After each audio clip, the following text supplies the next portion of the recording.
Shalom and welcome to Students of Torah. This year is entitled, How Can the Sephardim Throw Bread at the Shabbat Meals? Many have been to Sephardi home and the Balabai will cut the challah and he'll throw the bread. You'll say, what's wrong with throwing the bread? It doesn't get ruined. Well, it's the Daf Yomi Bet in the Gemara Berachot says certain things you don't do with bread, and one of them is ain't zokin at the pot. You don't throw it. And the post can bring it down to Shulchan Aruch Paskins. Kufayin Aleph, you don't throw the bread. And many people are going to be very careful not to throw the bread.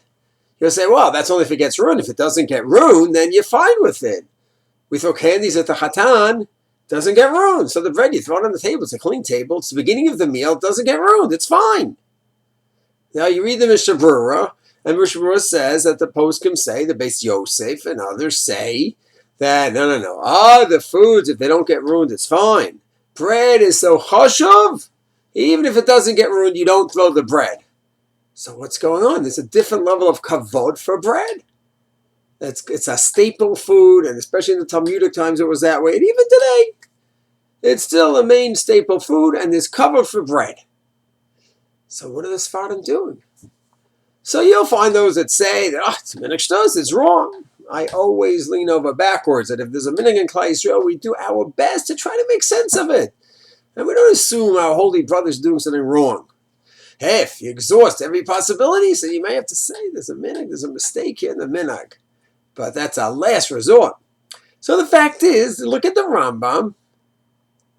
Look at what he says. He says, you don't throw bread or anything if it's going to get ruined. He doesn't go like the Mishnah Berurah where it says, well, bread always you cannot throw. Other foods you can if they don't get ruined. He doesn't differentiate, the Rambam. And if you look closely at the Shulchan Aruch, he doesn't either. It's the Mishnah Berurah and the Beis Yosef that does. So it turns out, someone would say, Danny Myers, can I throw the bread at the mill? I'd say, no. Mishnah Berurah says not, Beis Yosef says not, and bread is giving a certain chashivut, and many poskim say even mizonot, and cookies also, it's pat haba b'kisnin, you shouldn't throw that as well. That's what I would tell them.